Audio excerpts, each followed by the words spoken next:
Good morning, everybody, and good afternoon if you're based in the East Coast. I'm Pradeep Khosla. I'm the moderator of this session, and we have a very exciting session in front of us. Our session is going to deal with the new world of education.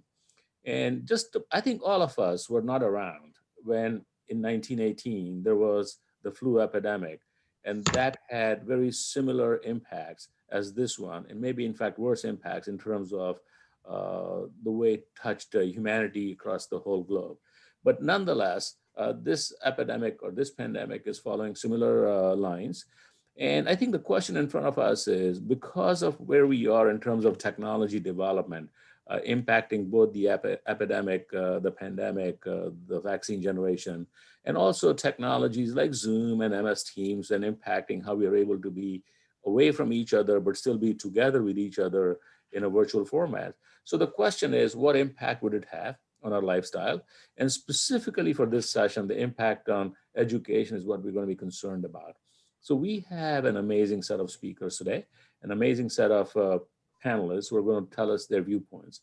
So we will hear first from the Honorable Union Minister for Education, Ramesh Pokhriyal, who is the architect of the new education policy of India.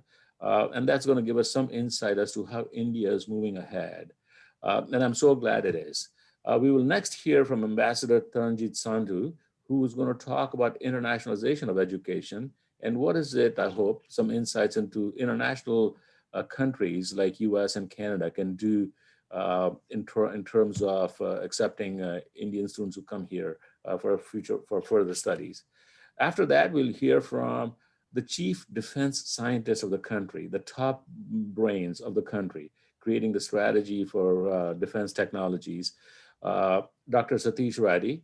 He's also the chief of Defense Research Development Organization, and he's going to talk about how R&D and the top Indian science institutes is progressing and how it's making a difference. And last but not the least, from Dr. Alison Secular, who is a specialist in cognitive learning and is going to talk about that. So let me take a few minutes and take you through a little bit more detailed introduction of our esteemed panelists. I mean, these are amazing people. And I think knowing a little bit about what they have done will give you some context to interpret what they're saying based on their experience. So Ambassador Sandu is one of the most experienced Indian diplomats on US affairs. He has served in the Indian mission in Washington, DC twice before. He was a deputy chief of mission at the Embassy of India in Washington from 2013 to 2017. And before that, he was the first secretary political at the Embassy of India, Washington, DC, responsible for liaison with United States Congress from 1997 to 2000. So clearly he's not a stranger. In fact, I would say he's a pro at dealing with the US and representing India in US. He also has been at the permanent mission of India to United Nations in New York from 2005 to 2009.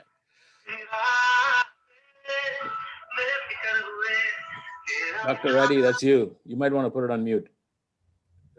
I think you should put it on mute, Dr. Reddy. So, and then Ambassador Sandu assumed charge as ambassador to the US recently, February 3, 2020, and he presented his credentials to the President of the US, His Excellency Donald Trump, at the Oval Office of the White House on February 6, 2020. So welcome, Dr. Sandu, and we'll get back to you in a second. Following him will be Dr. Satish Reddy. He is currently the Secretary, Department of Defense, R&D, and Chairman of the Defense Research and Development Organization. He is also the top defense scientist in India. He's a visionary and an institution builder, and he has led cutting-edge research on missiles and strategic systems, aerospace, naval systems, materials, armaments, and various niche technologies for defense applications. His technology leadership has had a tremendous transformative impact on the development of the best-in-class systems for the country, in particular for the Indian Armed Forces.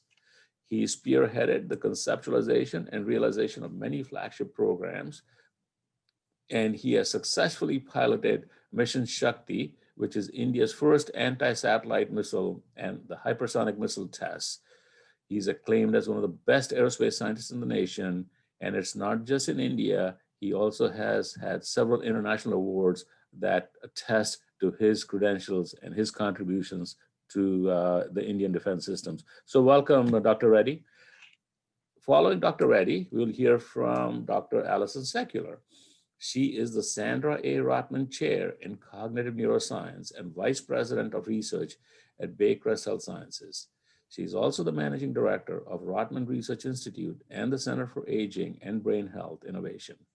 Which is a solution accelerator supporting innovators in Ontario, across Canada, and globally. She's a graduate of Pomona College with a BA in Mathematics and Psychology, and the University of California, Berkeley, with a PhD in Psychology.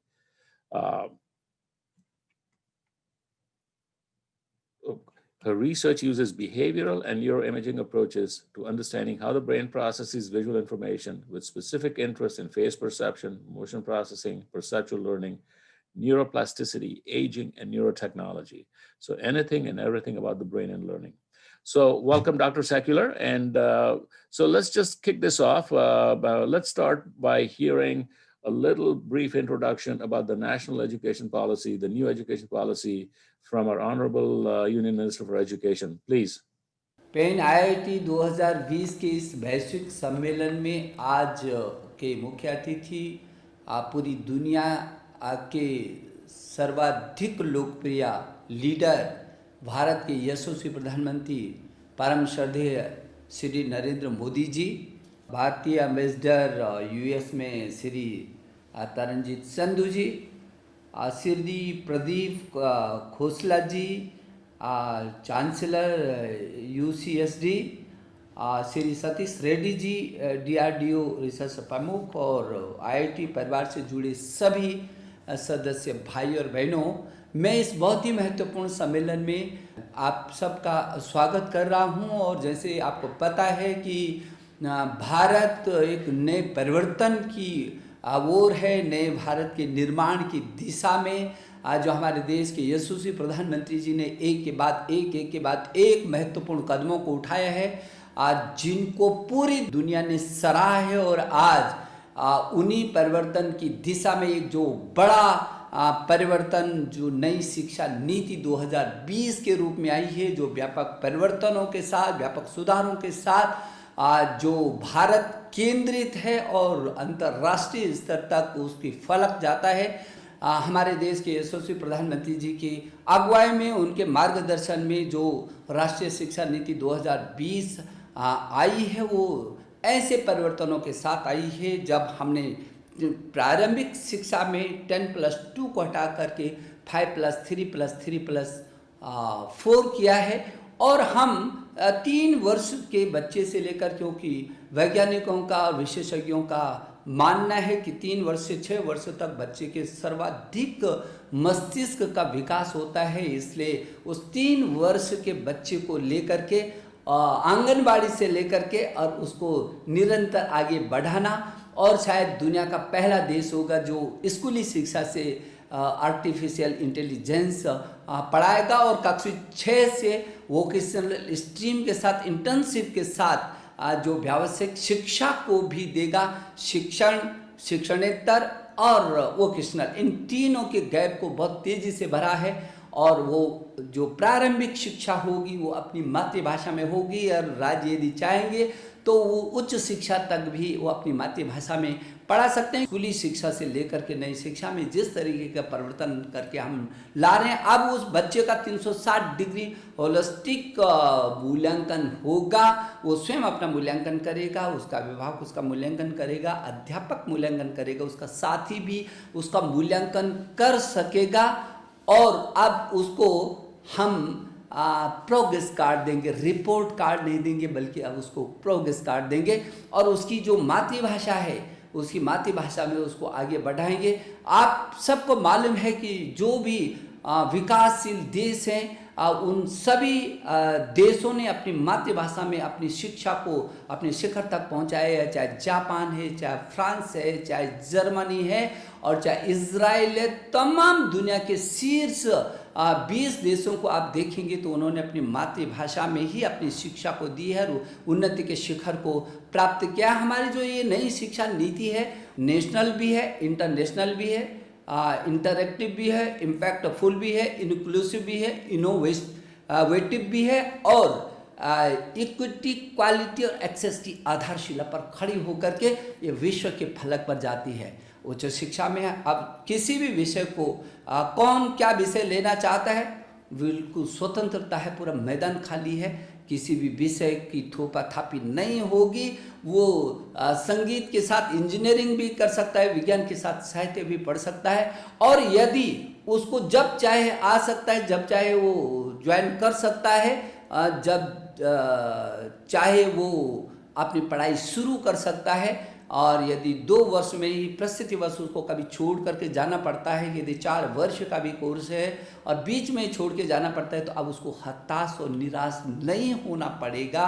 अब उसको यदि 1 वर्ष में वो इन परिस्थितियों में छोड़ के जा रहा है तो उसको सर्टिफिकेट मिलेगा, 2 वर्ष में जा रहा है तो उसको डिप्लोमा मिलेगा, 3 वर्ष में छोड़ के जा रहा है तो उसको डिग्री मिलेगी। लेकिन यदि 2 वर्ष में फिर वो वापस आ रहा है, उसको लगता है मुझे अपने भविष्य को और संवारना है, तो मैं समझता हूँ वो आ सकता है और वहीं जहाँ उसने छोड़ा है वहीं से वो आगे शुरू कर सकता है। उसका जो बैंक होगा, वो जो क्रेडिट बैंक होगा, वो वहाँ पर उसका एकत्रित होगा, सुरक्षित होगा और वहाँ से आगे बढ़ा सकता है। शोध और अनुसंधान के क्षेत्र में वो जिस क्षेत्र में जाना चाहे उस क्षेत्र में जा सकता है। आपको याद होगा एक समय था जब देश के अंदर आर्थिक खाद्यान्न का जो संकट था और बाहर सीमाओं पर संकट था, तब हमारे देश के प्रधानमंत्री लाल बहादुर शास्त्री जी होते थे। उन्होंने जय जवान जय किसान का नारा दिया था और पूरा देश एकजुट होकर के खड़ा हो गया था। हमने उन दोनों परेशानियों का मुकाबला किया था। जब अटल बिहारी वाजपेयी भारत रत्न अटल बिहारी वाजपेयी देश के प्रधानमंत्री बने, तो उनको लगा अब जय विज्ञान होना चाहिए, क्योंकि विज्ञान के क्षेत्र में हमको बढ़ना है। और परमाणु परीक्षण करके उन्होंने देश को महाशक्ति के रूप में आगे रास्ता बढ़ाया था, आप सबको मालूम है। और अब जो हमारे देश के प्रधानमंत्री, यशस्वी प्रधानमंत्री नरेंद्र मोदी जी आए हैं, उन्होंने एक कदम आगे जाकर जो अनुसंधान की बात की है। आज हम अनुसंधान के क्षेत्र में बहुत तेजी से बढ़ रहे हैं। हम दुनिया के शीर्ष 127 विश्वविद्यालयों के साथ स्पार्क के तहत अनुसंधान कर रहे हैं। अभी हमारे पास आसियान देशों के 1000 से भी अधिक छात्र हमारे IIT में अनुसंधान के लिए आ रहे हैं। हमने नेशनल रिसर्च फाउंडेशन, जो प्रधानमंत्री जी के प्रधान वैज्ञानिक सलाहकार की अध्यक्षता में होगा, और शोध की संस्कृति को आगे बढ़ावा देंगे। और तकनीकी के क्षेत्र में भी NETF का गठन कर रहे हैं, नेशनल एजुकेशन टेक्नोलॉजी फॉर्म, ताकि अंतिम छोर तक के बच्चे को भी तकनीकी शिक्षा मिल सके और उस तकनीकी के क्षेत्र में श्रेष्ठ आगे बढ़ सके। वैसे भी आपको मालूम हो है कि हमारे देश को विश्व गुरु कहा गया। एतद् देश प्रसूतस्य सकाशादग्र जन्मनः स्वं स्वं चरित्रम शिक्षेरन पृथ्व्याम सर्वमानव। तक्षशिला, नालंदा और विक्रमशिला जैसे विश्वविद्यालय यहाँ थे, जहाँ पूरी दुनिया के लोग ज्ञान, विज्ञान और अनुसंधान के लिए यहाँ आते थे। कौन नहीं जानता कि इस देश में सुश्रुत शल्य चिकित्सा का जनक सुश्रुत इसी देश में पैदा हुआ। कौन नहीं जानता इस बात को कि आर्यभट्ट गणितज्ञ और शून्य को देने वाला। आज भी सारा विश्व ये कहता है कि भास्कराचार्य, वैज्ञानिक भास्कराचार्य और आर्यभट्ट नहीं होते तो विज्ञान उस सीमा तक आगे नहीं बढ़ पाता। हमारे ही देश में पैदा हुए।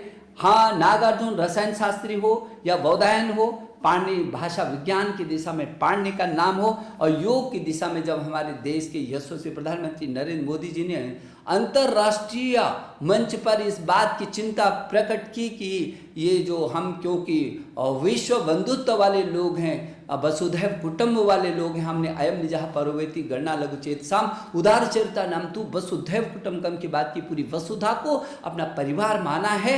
इतना बड़ा विचार, इतना बड़ा विजन, और उस परिवार के लिए सर्वे भवन्तु सुखिनः सर्वे सन्तु निरामया सर्वे भद्राणि पश्यन्तु मा कश्चित् दुःख भाग् भवेत्। नैने धरती पर जब तक एक भी प्राणी दुखी होगा तब तक मैं सुख का एहसास नहीं कर सकता। इस भावना से प्रेरित ही तो हमारे प्रधानमंत्री जी ने पूरी दुनिया के लोगों के लिए कहा था कि आपके स्वास्थ्य की चिंता हमको भी है, यदि संभव हो सकता है तो आप योग पर आइए। आज पूरी दुनिया योग दिवस मनाते हैं हमारे प्रधानमंत्री जी की वो पहल आज पूरी दुनिया ने स्वीकार किया। वो योग भी हमारी धरती पर होता है। ऋषि कणाद जो अणु परमाणु का विश्लेषण करता, वो भी इसी धरती पर पैदा होता है। और जो अर्थशास्त्र हमारे देश के प्रधानमंत्री जी ने कहा है आत्मनिर्भर भारत, 21वीं सदी का ऐसा स्वर्णिम भारत हो, स्वच्छ भारत हो, सशक्त भारत हो, समृद्ध भारत हो, सुंदर भारत हो, आत्मनिर्भर भारत हो, श्रेष्ठ भारत हो और एक भारत हो, और जिसका रास्ता make in India, digital India, skill India, startup standard होकर के जाता है। ये है स्वर्णिम भारत की न केवल परिकल्पना, बल्कि हमारे प्रधानमंत्री जी ने उसका रास्ता भी बनाया है। और जो ये नई शिक्षा नीति आई है, उस स्वर्णिम भारत की ये आधारशिला है। मुझे मालूम है कि आप पूरी दुनिया में छाए हुए हैं। मुझे मालूम है कि आपने भारत का मान सम्मान पूरी दुनिया में बढ़ाया है। आपकी प्रखरता, आपकी विजनशीलता और क्रियाशीलता, अपने विजन को मिशन में तब्दील करने की ताकत और क्षमता, मेरे जितने भी IIT से निकलने वाले मेरे सभी छात्र आज पूरी दुनिया में आप छाए हुए हैं। हम आप पर गर्व करते हैं। हमारे प्रधानमंत्री जी नरेंद्र मोदी जी की अगुवाई में पूरी दुनिया का सबसे बड़ा रिफॉर्म वाली ये नीति आई है। अभी कैम्ब्रिज ने भी उसकी प्रशंसा की है, दुनिया भर में उसकी प्रशंसा। देश के अंदर उल्लास और उत्सव का वातावरण, लोगों को लगता है एक नए भारत का निर्माण हो रहा है। एक ऐसी शिक्षा नीति आई है जो दुनिया का सबसे बड़ा परामर्श होने के बाद आई है, जहां 1000 विश्वविद्यालय मेरे देश के अंदर हैं, 45,000 डिग्री कॉलेज हैं, 15 लाख 16 लाख स्कूल हैं, 1 करोड़ 10 लाख से भी अधिक अध्यापक हैं, और कुल अमेरिका की जितनी आबादी नहीं है 33 करोड़ से भी अधिक छात्र छात्राएं हैं। ये यंग इंडिया रहने वाले आगे 25 और 30-35 सालों तक ये जो भारत की युवा पीढ़ी भारत का विजन और भारत के मिशन में तब्दील होकर के पूरे विश्व में एक नए भारत के निर्माण की एक जो अंगड़ाई है वो तेजी से आगे बढ़ रही है। निश्चित रूप में हमारे देश के यशस्वी प्रधानमंत्री नरेंद्र मोदी जी की अगुवाई में भारत ज्ञान की महाशक्ति बन करके उभरेगा। मैं एक बार पुनः मैं आप सब लोगों के प्रति बहुत आभारी हूँ। बहुत बहुत धन्यवाद। That was amazing. So thank you very much, Shri Pokhriyalji. And let me see if I can explain in simple English. So this new education policy was approved by the Union Cabinet on July 29, 2020, very, very recently. It outlines the vision for India's new education system, and it replaces the old policy. So this policy is a radical departure from the old policy. This policy is a comprehensive framework for elementary education to higher education, as well as vocational training in both rural and urban India. Aims to transform the Indian education system by emphasizing accessibility, exit capability, international credit exchanges, and on and on and on. Truly a visionary effort. So let me now go on to Ambassador Sandu, sir. Let's hear from you about your views on how internationalization can help India in this process. Thank you, Honorable Ramesh Pokhriyal Nishank, Minister of Education, my colleague, Dr. Satish Reddy, Dr. Pradeep Khosla, Professor Alison Secular, Sandy Srinivasan, President of PAN IIT for United States, distinguished IIT alumni joining across continents, and friends.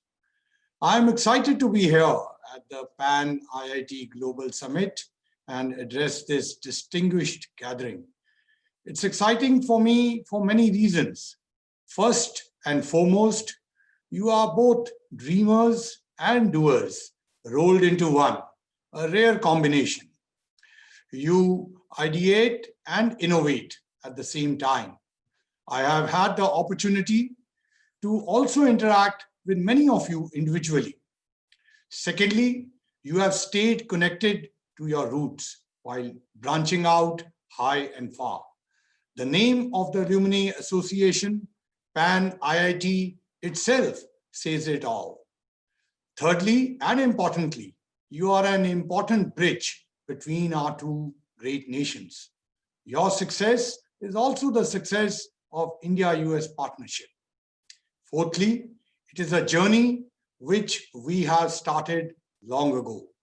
Some of the top US universities have played prominent role in establishing the older IITs. Our knowledge partnerships have only strengthened over time. Lastly, you bring about change. While we all generally love to be cushioned in our comfort zones, we also love changes. Interestingly, you have the magic wand to bring about changes that people love, that can make an actual difference to their lives. Friends, I'm not an IITian. However, let me tell you, at our embassy in Washington, DC alone, we have 4 IITians in our team, including my deputy ambassador. We also have consul generals in the US who are IIT alumni. I am told currently out of total of 84 secretaries to the government of India, 22 are from IITs. As Prime Minister himself said in his address to you earlier today, he interacts with members of your tribe almost every week, if not every day. Brand IIT is indeed an important component of Brand India. And you know it more than me, how difficult it is to build a brand and more so to sustain it. IIT has done it consistently over last several decades, and I'm certain that your successors will continue to do it in the decades ahead. It is therefore no surprise that the United States Congress has passed a resolution a few years back recognizing the special contribution of the IITians in different fields in the United States. Vice President Biden had visited IIT Mumbai in 2013 and had complimented it for the impressive work. So, be it in India or abroad, you have made a mark and made us proud. As a wise man once said, tomorrow's leaders are born in today's classrooms. The internationalization of education, which is the topic of my address today, is apt. Coming from a family of educationists, this topic is close to my heart too. Both my parents came to the United States for higher studies in the late 50s and then went back to India. Many people ask me about what India's priorities are for the India-US relations in the days ahead. I tell them about 5 main baskets. 1, of course, strategic. 2, COVID-related, as it is an immediate priority for both the countries. Pharmaceuticals, healthcare, vaccine come under this basket. 3rd, the ICT digital startup space, which has the ability to transform our lives forever, where many of you are leaders. 4th, climate change, environment, and renewables, especially solar. And last but not least, education. Knowledge, like happiness, doubles when shared. Father of our nation, Gandhiji, taught us not to wall our houses or stuff our windows. He wanted the cultures of all lands to be blown about as freely as possible, but without being blown off the feet. With the same spirit, Government of India has recently introduced the new education policy after a gap of 34 years. The pandemic has not stopped us from undertaking bold reforms. As Minister of Education just mentioned, the NEP has been prepared on the basis of feedback received from citizens and stakeholders. The NEP aimed at increasing the allocation for education to 6% of GDP instead of the current 1.7%, a 4-fold increase. The policy also encourages high-performing Indian universities to set up campuses in other countries, and similarly, select universities will be facilitated to operate in India. It encourages student and faculty exchange programs. There are other important highlights too. NEP aims to creation of a national educational technology forum to promote use of technology at all levels of education. It also aims at setting up a national research foundation to foster a strong research culture. All these open up new opportunities to forge even stronger tie-ups between Indian and United States academic institutions. My education team here has already been in touch with several US universities. I have personally written to many presidents. We at the embassy look forward to facilitating more partnerships. Friends, the pandemic has changed our lives completely. I studied in a school whose motto was never give in. It is similar to what Thomas Edison said, when you fail 1,000 times, you also learn that there are 1,000 ways it will not work. Every crisis also provides an opportunity. The pandemic has fast-tracked changes which would have otherwise taken decades. Yes, as your summit says, the future is now. The 4 million strong Indian American community and the 200,000 Indian students in the United States, mostly in STEM areas, have been a source of strength for India-US relations. As Prime Minister Modi said, a nation like India, endowed with youth power, cannot afford to dream small. In United States, we see a very close friend and a strong partner, which is critical to transforming those dreams, the development aspirations of 1.3 billion people into reality. In post-COVID world, we will need concerted and focused efforts to advance people-to-people linkages between our two countries. These could also be critical to shaping global growth trajectory. Given the multifaceted nature of India-US relations, there are currently no area of human endeavor where India and the United States are not collaborating with each other. We have indeed come a long way, but we do have a long way to go too, given the true potential of our relations. And the governments cannot do this alone. People like you, the business and industry, have to take forward the agenda so that the entire world can benefit. I look forward to your suggestions for making things better for both our nations. Feel free to reach out. We at the embassy will be there to assist in whatever way we can. Keep shining, stay safe, stay healthy, and thank you. Thank you, Ambassador Sanduji, for those very insightful words of wisdom and encouragement for us. Now, let me just go to Dr. Reddy, sir. Your view from the DRDO perspective and the Indian science agenda. Very good morning to everyone. Mr. Pradeep Khosla, Mr. Taranjit Sandhu, and Mr. Partha, Professor Alison Sekula, and all the other people who are present there. Once again, very good morning. At the outset, let me thank the organizers for giving me the opportunity to be among us you and give some of my thoughts connected to the Indian scientific organizations, the scientific research, and then the gaps, what they're filling and how they're moving ahead and things like that.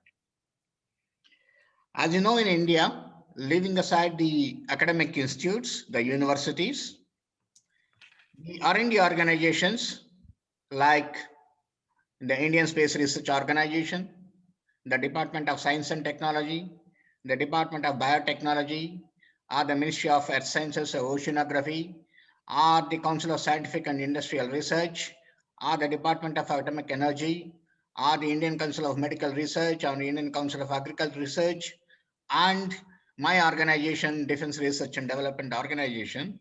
These are the organizations which are primarily in the government sector, which have been leading the research and development in the various fields in the country.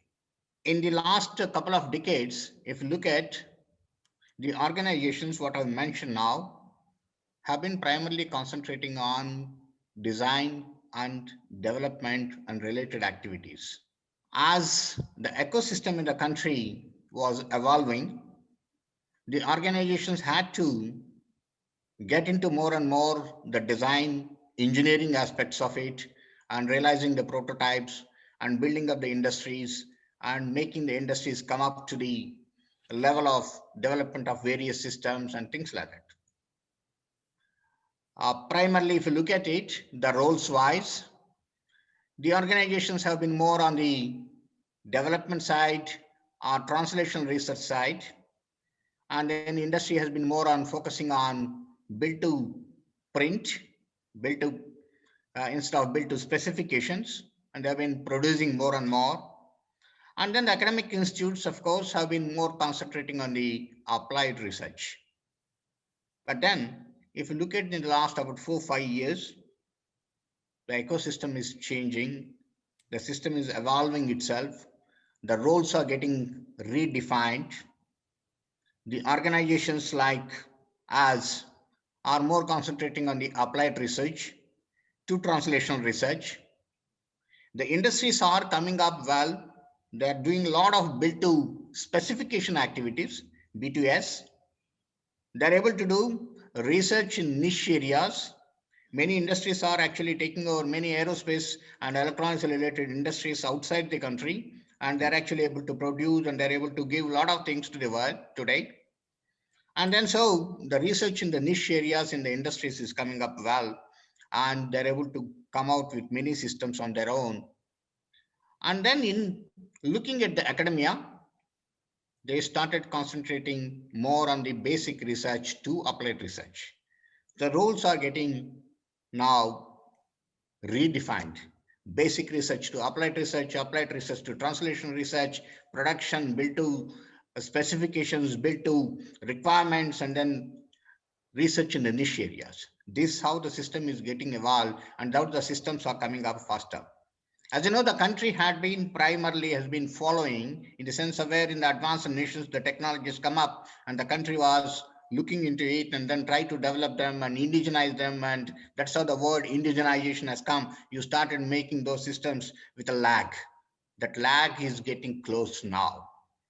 Many advanced technological centers are coming up. Lots of these organizations are working with the academic institutes today, identified many areas. The organizations like us today, we have identified many areas of advanced research and futuristic research what are required by this nation, and identified many centers in the academic institutes and identified many professors and started working with them. Today, if you look at DRDO, we have many centers of excellence among the popular institutes in the country. We have a center of excellence in IIT Delhi. We have a center of excellence which works on the propulsion technologies in IIT Mumbai, in IIT Chennai. We have a center in IISc, Indian Institute of Science, Bangalore. We have a center in Jadavpur University and IIT Kharagpur. We also have in high energy materials in Central University, Hyderabad, working on biological sciences in Bharatiya University. And we have a center in the northeastern universities, Mizoram University and Jammu University, a lot more. Today, let me tell you, there are about 300 academic institutes which are working with us, and the funding from DRDO alone is about 1,000 crores, which is going into these academic institutes. Scientists and professors are working in these centers together on most advanced research areas like the high power electromagnetics, the high power lasers, or the quantum technologies, or the cyber related technologies, the artificial intelligence, or the advanced materials, or the functional materials, or the advanced manufacturing technologies, or the terahertz, or whatnot. Many of these technologies, the scientists are working along with the professors in these centers and coming out with these advanced technologies today. Not only that, we could establish many government to government programs with various countries, including United States of America, wherein we have joint research programs going on with various research organizations and academic institutes in those countries, whether it's USA or UK or France or Korea or many other countries or Japan and things like that, identified areas. We are able to work with them together and try to see that we jointly coming out with advanced research outcomes. There are many programs in the country which have been taken up to encourage the research in the industry and in the startups and in youngsters. We have created many schemes like Technology Development Fund, where we are funding the organizations, the private sector primarily, for carrying out research in the niche areas, or for coming out with many of the indigenization related aspects which you are importing today. There are many things. There are many schemes like IDES scheme which has come out to support the startups, and a scheme like RISE which supports the research in industry in academia, in startups, and entrepreneurs. The many schemes which have come out and people are coming out, the scenario has changed in the country where the youngsters who are looking only at ICT, information communication technology, the people are working in hardcore areas, even including the defense areas, working on the propulsions or green propulsions and working on the engine technologies and whatnot and all that. So the youngsters who are at the age of 20 to 23 are coming up and working on these areas where the government has come out with many schemes in encouraging them to come out with the research. In fact, let me tell you, the Ministry of Education has sponsored about 500 PhD students to work in the defense laboratories on defense related problems sponsored by the ministry. So after about 4 to 5 years, there are going to be 500 research outcomes in the defense related areas. Lots of youngsters encouraging. Honorable Prime Minister actually has directed DRDO to open laboratories where only youngsters work. There are 5 young scientist laboratories in DRDO where all the scientists, including the head of that laboratory, the director of the laboratory, is below 35 years old, working on technologies like cognitive technologies, or working on artificial intelligence, working on quantum technologies, working on advanced materials and things like that. Similarly, the advanced research programs or projects what we are taking, the project-based, project-oriented scientists and engineers are getting recruited to work on the specific problem today, meaning a lot of inflow of young blood. Also, we have started schemes wherein we encourage the students who are coming out of the colleges, either it is in the engineering or BTech or MSc or whatever it is, or the diploma people, sponsor them and make them work on your programs, or take many of them as research fellows or senior research fellows working on our problems, and then slowly we are moving them to the industry. Due to the complete IP portfolio what DRDO had has been opened up and given to Indian industry today. The complete test facilities and infrastructure of DRDO has been opened up to the industry so that industry will be coming out with lots of research outcomes in the specific niche areas. This is how the overall envelope of the R&D in the country is expanding, not only within the country and also reaching out to various professors and R&D organizations outside. Looking towards all the pan IITians to join hands with us through many of the schemes what we are having right now, are the schemes what you propose. I think Honorable Prime Minister has mentioned about Vaibhav program, which was the science and technology program of the country, to work with various professors of Indian origin working abroad to join hands and work towards the futuristic technologies and science and technology related aspects. Yes, we all can work together. Many of you people can work in the defense research in the country and lead this country towards the technologies. Lots of schemes, lots of mechanisms have been worked out, and you also can come out with many such mechanisms where we can work together and come out with joint research programs or exchange programs and many things. And that's how, as I said, the country which was actually lagging in the science and technology till recently, I like to see this country in the coming decade will lead the world in science and technology. I'm sure that the way the things have been happening, the way the country has worked in the COVID pandemic, coming out within many products. In fact, let me proudly say that my department, my scientists, the day lockdown has been imposed, they're working day and night, came out with about 75 products towards the COVID pandemic, and developed the ventilators in a short time and produced about 30 to 50,000 ventilators, developing each and every wall, pressure sensors, flow sensors, whatnot, and everything. Within about 3.5 months, 30,000 ventilators, high-end ventilators of the ICU class have come out. I'm sure that India will be able to come out with many of these products, particularly in the biomedical engineering and other areas. So let's all work together. Let's all work out many schemes, how we can work together and take this country forward and make this country a hub of science and technology. Thank you. Thank you very much. Dhanyawad. Jai Hind. Thank you, Dr. Reddy. That is an amazing development that you just described. If even half of these things existed in 1982 when I left, I probably would still be in India and enjoying it there. But clearly, this is the right way to go, and I'm so proud as an Indian that this is where we are headed. So thank you very much for sharing that vision with us. Last but not the least, Dr. Alison Secular, can I please hand this over to you for your thoughts? Thank you so much. And it's really an honor to be here. I'm not an IIT, Ian. I just learned that word today, but I'm really happy to be here among all of the IITians. It's when we think about in North America, whether it's in the United States or Canada, we think about the places in India with which we would like to be collaborating. It's always the IITs are coming to the top of our mind. So it's truly an honor to be here. I'd like to really follow on the kind of discussion that we've seen so far in this panel, building on that discussion, but keeping in mind, I'm coming at it from the perspective of someone who's got a neuroscience background, and I'm always thinking about how it is that the brain is changing over the course of our lifetime and what it is that we need to stay engaged and to grow throughout our lifetime. And it used to be that in the old days, the concept of aging was that as you got older, you just became less and you started to fall apart and your brain cells died. And we know now that as you get older, new brain cells are being born throughout your entire lifetime, and they've got to be doing something. And a lot of the work in my lab is trying to figure out what is it that's happening as we're getting older and as these new connections are forming. And what we've realized is that the old way of thinking about education and the old way of thinking about learning is really not appropriate for what we know now about how the brain and the body work. And in particular, when we think about the traditional view of education, particularly higher education, we think of it in a linear path.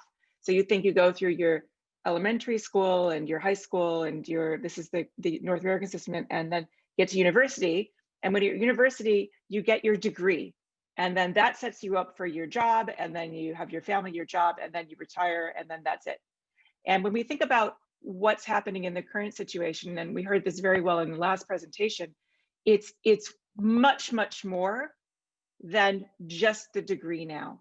We're looking for people who are already in the workforce who want to upskill. We're looking for people who are wanting to change their jobs. And this has happened quite a lot with COVID, who want to reskill. We're looking for pre-skilling people in advance of them coming into all of these sorts of areas. And we're looking at people having multiple careers throughout their lifetimes and not even knowing what those careers might be, wanting to test the waters a little bit. So that's where badges come in and micro-credentials and certificates. And we're also thinking about what is it that makes learning engaging? And it's not just sitting in a classroom and listening to someone talk at you. It's about being engaged in the work. It's about solving the problems, as we just heard. It's about thinking about things, not just memorizing, sort of statements and equations and so on. It's about trying to apply those in real life and see how you can build on the concepts. And so all of this together is the new way of thinking about learning and thinking about education, which takes us from this very linear trajectory into something that's very nonlinear, and it's recursive. It's dynamic. It's really a dynamical system. And when you then think about the university, yes, that is one place that learning is happening, but it's also happening all over our community. It's happening in the hospitals. It's happening in our industry partners. It's happening in our homes. It's happening in long-term care centers. Everywhere you look, there is some form of learning, and we need to find a way of integrating all of those together. And that's where, when I'm thinking also about this, division about what happens in one type of learning institution versus another, or what happens in the real world versus in academics, again, traditionally, there was sort of this idea that it was a linear trajectory from foundational work, maybe through translational to innovation, and then it goes off into the ether. When I think about it as this cycle, that you've got the foundational knowledge that's created at the universities that we're teaching, but then that also is leading to translation, which leads to innovation, which inevitably asks more questions. It leads to more questions. And so this is the cycle. So again, it's not a linear system. It's some sort of a nonlinear recursive system that's building on itself. And that's really important for us to be keeping in mind. And then of course, superimposed on all of that is this idea that we want to be able to sort of take this information that we're learning and apply it in all of these new kinds of ways.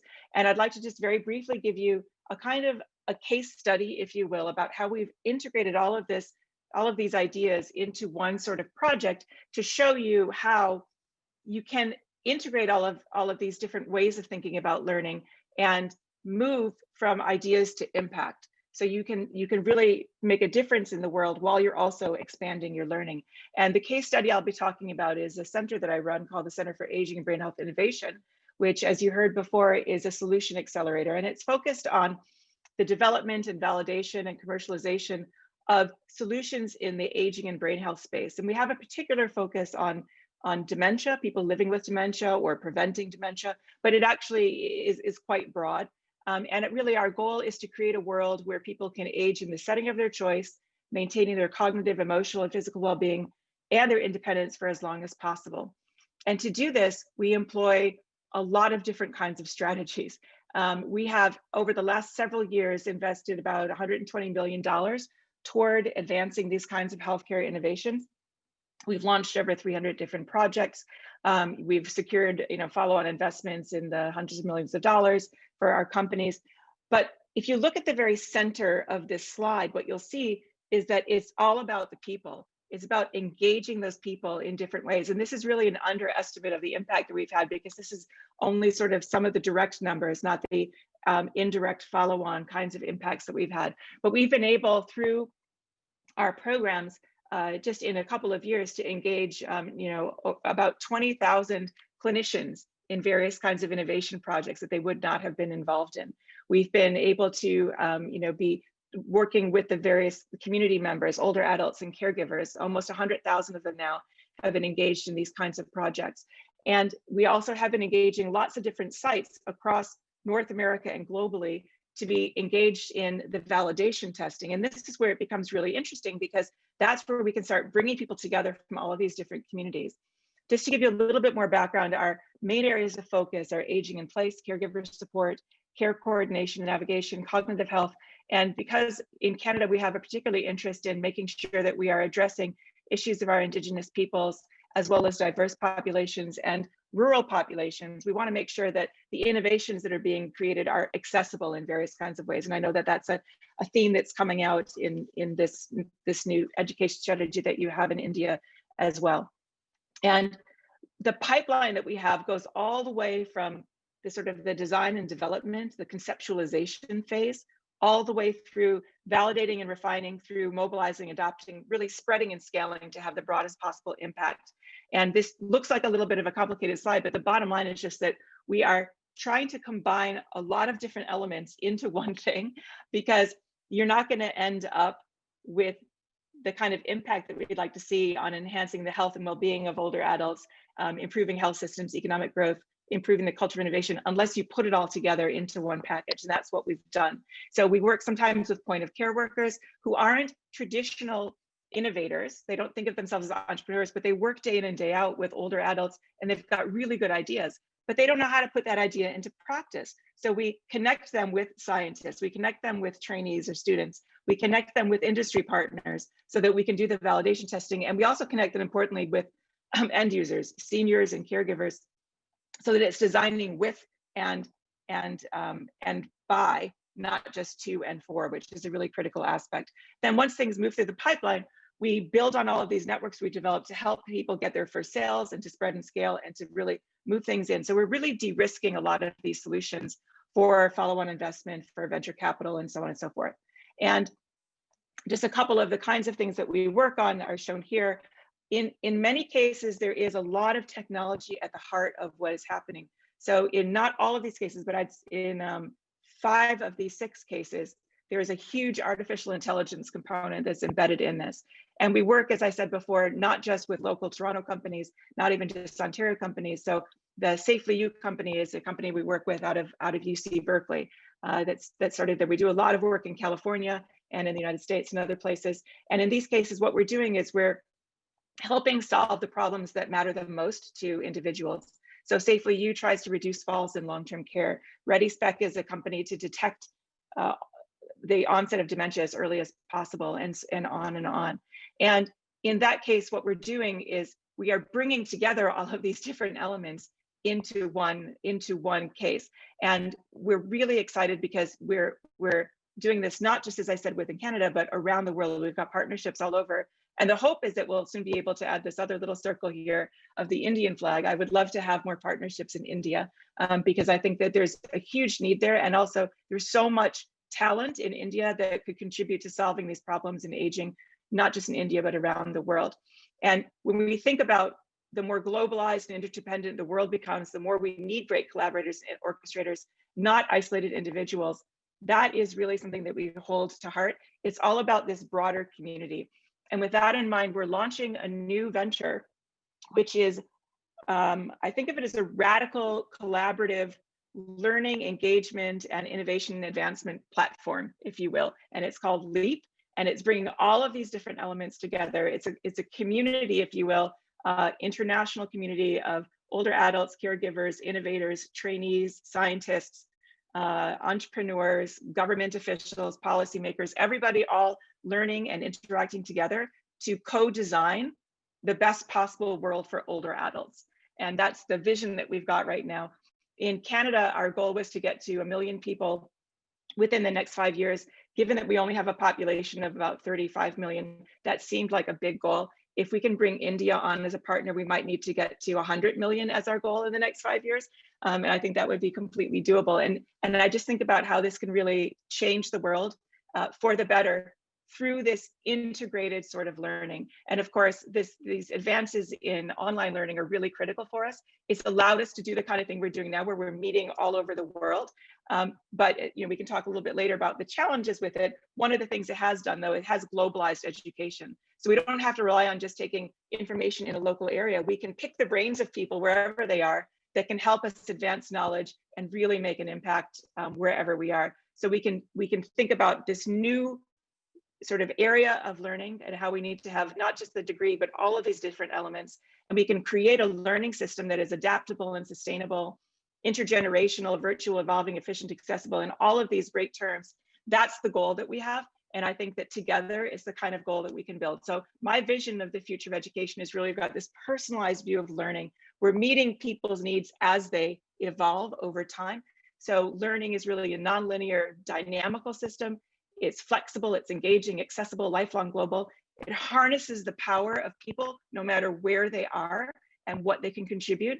And it turns ideas into impact so we can enhance our economic, our social, and our cultural prosperity. And if you'd like to learn a little bit more about LEAP and about CABI, we invite you all to join us at our summit, which is coming up March 24th and 25th. The first day is free. And I'm working on getting you all a discount for the second day if you want to stay for the second day, which is the pitch competition and so on.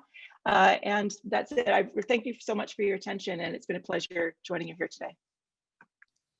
Thank you, Dr. Secular. Really amazing. As I was listening to you, I was struck by the thought that you could have written the national policy in India, because implicit in that national policy is a recognition that education and training is going to be very important, not just for individuals and citizens, but also for the development of the country. And implicit within that was the fact that individuals are lifelong learners. They don't have to have one-time, one-shot approach towards getting a degree or a diploma. They can come in, they can go out to the country, they can come back inside the country. And there was this great seamless thought process of integration. So really impressive. So thank you very much for your thoughts. So let's see. So as I am thinking about what I just heard, I'm actually overwhelmed. There's so many questions I have in my head. I don't even know where to start, but let me see if I can start with being an engineer, being what I think as necessary and sufficient conditions. So if all of whatever I've heard is going to be true, then I think a necessary condition has to be the existence of infrastructure.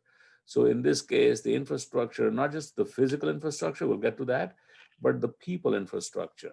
So help everybody understand, what is the government doing about building a large cadre of highly educated professors who can both be teaching undergrads, doing cutting edge research, and really be involved on an equal basis with the international community. So India has many of them, but compared to the size of the country, it does not have enough of them. So maybe Dr. Reddy, since you're right there, or Sanduji, you can tell us a little bit more about the Indian policy and what we're doing about this. Firstly, on this aspect, government has been concentrating a lot in various areas. Looking at the IITs, you must have seen in the last 5 years to 8 years, every state in the country has been provided with an IIT. Then there are institutes called ISER, Mm-hmm. Science and Education Research Institutes, which are very good institutes with lots of professors who have been attracted from outside. They have been created again, every state one institute. And most of the people who are working there as professors have been invited from outside, postdocs, youngsters, and if you look, many of the IITs, many of the IISers, they have been actually invited into this area and then they're working there. Coming to the specific areas in working like space or defense or atomic energy or various areas like this, again, specific institutes have been established and being established continuously, wherein a focused research in the given areas can happen. Right. Then coming up into the upcoming areas, like today you talk about artificial intelligence or cyberspace and related, number of programs have been brought up. There are many institutes and universities where they started master's program in these areas. There are specialized training courses which have been started in this to train the manpower in the areas of artificial intelligence, cyberspace, quantum technologies, and terahertz technologies and related areas. There are many programs which are coming up. Yes, you are very right. What you made the point for the taking the size of the country, these are still not sufficient. Mm-hmm. I think government is still looking at coming up with many more such institutes, many more universities in these areas with specializations in the specific areas of advanced technologies to get trained manpower. Ambassador Sanduji, you have a thought on this? How you can help as the ambassador of India to the US and build infrastructure?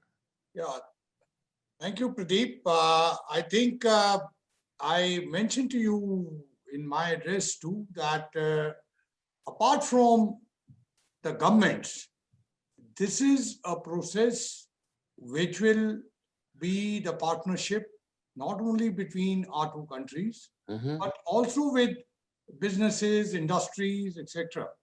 And as the minister in his inaugural address mentioned that, and the Prime Minister earlier in the main address, that this time the NEP has come after 34 years. And this has been done on the basis of feedback received from the citizens and different stakeholders. While I agree with you, look, if you have a 1.3 billion population, you can always argue that it will be only a small addition. But if you see it other way around, as my colleague, the DRDO chief has just mentioned, that the number of expansions that have taken place, the number of IITs that have been opened, the number of regional engineering colleges, etc., etc. So there is already, as has been indicated, the GDP input of the percentage, it's gone fourfold.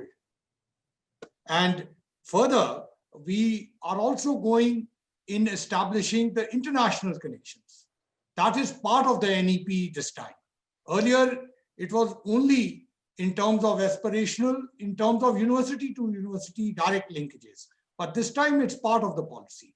And as I indicated to you that we have written to most of the universities here to help and facilitate that. And last and not the least, with COVID, and you are very, very much aware here that education itself is facing a different kind of challenges. Right. A lot of it is going online and new methodologies are going to come out in this. And the NEP is very appropriate because campus to campus relations and many of the universities, because of the local challenges here, are also looking into establishing and continuing also in terms of a business model, not just simply in terms of, and that provides us a great opportunity on both the sides. And I think in first year, second year, third year universities and institutions in India and in the United States, the link-ups will be much more. And last and not the least, the number of students who see United States in positive aspirational terms in education are manifold in India. So this campus to campus relations and e-learning will have a great impact. Thank you, sir. And that actually, you gave me a good segue to a question that I want to ask Professor Secular. So the ambassador talked a little bit, alluded to that this Zoom and e-learning and online technologies are going to open up ways of doing business and collaboration that we have not seen before. You being one of the leading experts in science of learning, can you tell us a little bit about, we were used to completely in-person education and we refused to do online. We thought it was not good enough. Overnight, we did completely online and had no possibility of doing in person, and that has turned out to be good enough. So help us understand cognitively, a person, what is the impact of the learning experience and the ability for a person to learn, both in the Zoom world and a non-Zoom world, and how can we mix and match? Yeah, I think the secret, whether you're in person or whether you're on Zoom, is the engagement. And I've heard a lot of people say that, you know, my younger son actually is a first-year university student, and you know, he misses the in-person classes for some of his classes, but not for others. And that's because some of the professors have changed the way that they teach to take advantage of this platform. If you just treat it as though it's a lecture hall and you're standing up there and you're talking at an audience, most of them have turned their screens to black and you can't see them anyway. You've got no way of having that kind of interaction. There are all these other tools that you can integrate into your lecturing, including you know, on-demand polling, for example, or other kinds of innovative ways of doing the online teaching that has been in development for a number of years, and it's just accelerated. So it's almost like, you know, people often will say, if you're designing a test, essay tests are better than multiple choice tests because multiple choice tests are just memorization. Well, I say multiple choice tests can be really intellectually challenging if you create them the right way. So again, it's not so much what the platform is, it's what you do with it. Because I've also had really live experiences with classes, and some people maybe shouldn't be teaching in person either. I don't know. If you're not teaching in a way that's engaging, it doesn't matter if it's online or in person, but there's so many different ways we can take advantage of it.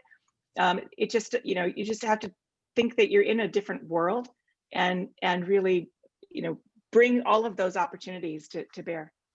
So this is great. So now, just to offer some perspective, my experience with the Indian defense and science establishment goes back to Dr. Reddy, to Dr. Arunachalam. A long time ago, when I was a younger person, I was at Carnegie Mellon. And at that time, I remember India was trying to build a light combat aircraft. And I remember many conversations where there were significant challenges in acquiring technologies and also in getting the thing to work. Fast forward now, India has landed a robot in space, you know, on the moon and Mars, right? So that is truly amazing. I'm now trying to understand how, and I'm listening to Mr. Ambassador, and you're talking about Indian education being exported instead of the Indian mind being exported, like me, coming here. So I think this is truly amazing, which put India on an equal basis with many of the developed countries, actually. So help us understand, how is the government going to help push this agenda forward? How is it going to help incentivize IITs and the institutes of eminence to ask them to develop programs abroad so they can educate people abroad, as in export the education rather than the individual? And Dr. Reddy, from your side, export the technology rather than import all the critical technologies for Indian defense. This is really exciting. So any thoughts you can offer would be great, good to hear. Mr. Ambassador, you want to start, sir? It seems to me you have the answers. So again, you are right. It's also not that India has in any way, and I think that's a very interesting aspect which we often forget. Most of you have got the base in India, and India is perhaps one of the countries which, in a very indirect way, has actually helped out United States by if you call it exporting, I wouldn't say it was a conscious export, but No, exporting all of you there. Now, right. that, of course, continues. There is no, because look, in the international order, it's very important to have these exchanges. And that's what this education policy is all about. As far as the international dimension is concerned, that we would like both ways. Sometimes your professors also coming, interacting with our universities.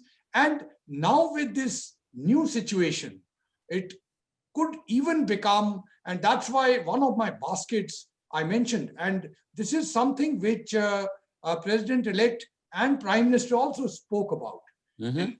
And that is this, what we can call the IT, digital, innovative, and startups, Right. all in one basket, and it's connected to education.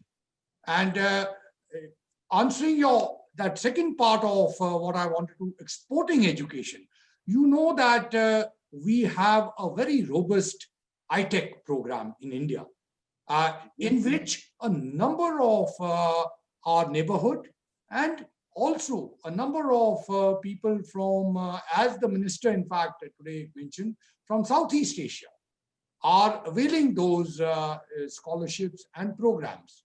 Now, what will happen is also, and this is something which is in formation, that ultimately with the new kind of approach developing, there'll be many places where partners like United States and India can work together, even in the areas of education, and export it to number of third countries. Right. And I can name a number of them, but I'm sure you get what I'm saying. So there is a scope of synergy here too. I think we have a very large, more than 20,000 people listening to this session. And I think I just am trying to expose the depths of what India has done and the progress it has made to all the people who are listening here. So Dr. Reddy, can you talk a little bit about, instead of being, I remember the days of being a net importer of technology. You started rightly with mentioning about that Arunachalam, and that is the time when India started taking up large and complex programs in the country. Right.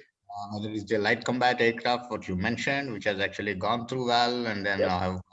actually Air Force started inducting. I think a large number of aircrafts are getting inducted now. About 123 aircrafts are getting inducted, and one of the beautiful aircrafts what the country has built.